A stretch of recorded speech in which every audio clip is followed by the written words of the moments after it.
Okay, welcome to the cocoon.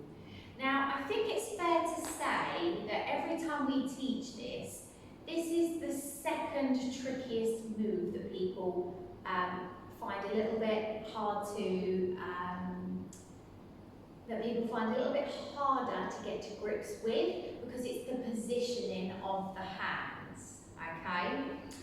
So with the cocoon, what we're looking to do is cover up the body on both sides, so that if we're moving around and we don't want to quite put our bodies fully on show, or what we have or haven't got on underneath these fans on show, or we're getting ready to do a reveal or anything like that, the cocoon covers up the majority of the body.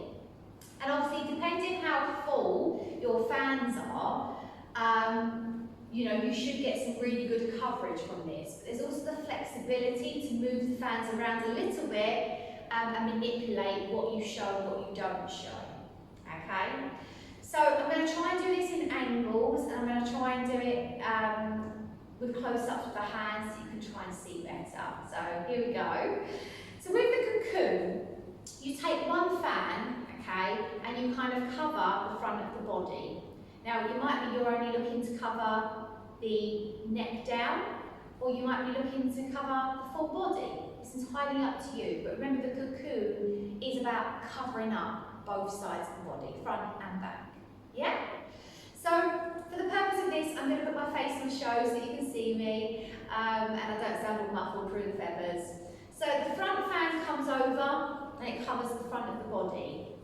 What happens with this back fan is we're looking to mimic it the other way round. So I bring the fan behind my body, okay, but I'm not looking to bring it up here. I'm actually looking to bring it out here to the side so that both of my elbows are creating that cover. So if I'm turned side on with you here, yeah, I can cover pretty much everything up if I want to, yeah, I can move my hands into a position and cover more or less. I might want to have a cheeky little exposure, but I can move my hands as I'm moving round to cover or expose what I don't want to cover. Again, likewise, if I'm turning back this way, I might want to bring this hand round more so that you can see less, yeah? Or I might just want to expose my shoulder a little bit more. But what you're looking to do is have the knot at the side of the body.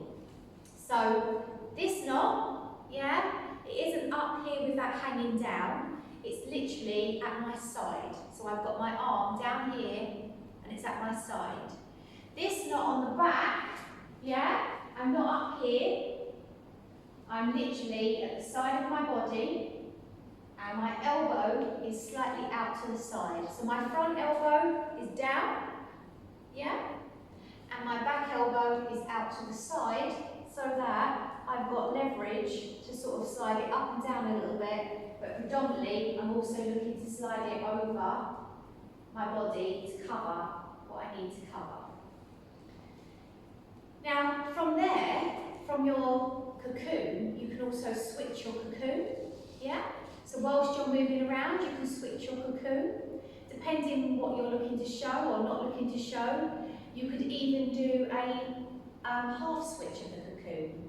So let me give you a prime example. I might be in my cocoon, all covered up, yeah? But I might be happy to now tease and show my bum, because I've got, a sparkly thong on underneath. Just for the record, I haven't. Not today. So I might be sort of dancing around, yeah?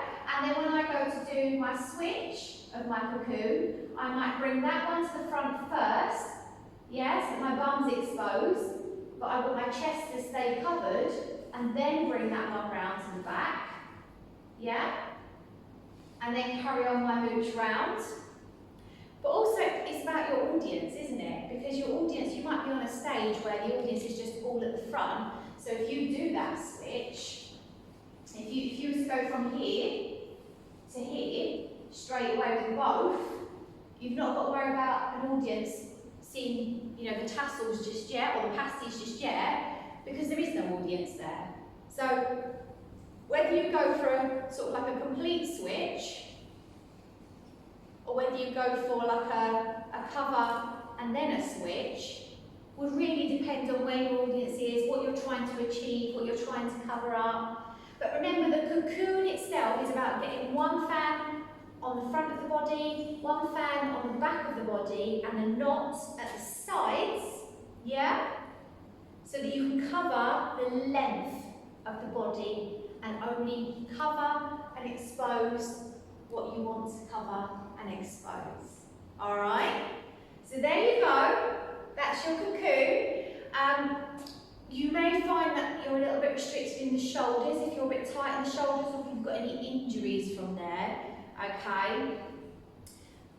You might find that a little bit challenging on the hands. This might be one of the ones that you need to have a little break and give yourself another stretch, because it can be quite a bugger with the rear hand trying to keep everything in place and hold it open. So now what I'm going to do is just turn around and come to you and just let you see that a little bit closer, yeah? So I've still got my thumb and forefingers holding the front staves, and then I've got my baby fingers out the way of this one, and I've got my other fingers really pushing into those ridges of the staves to keep that open, okay?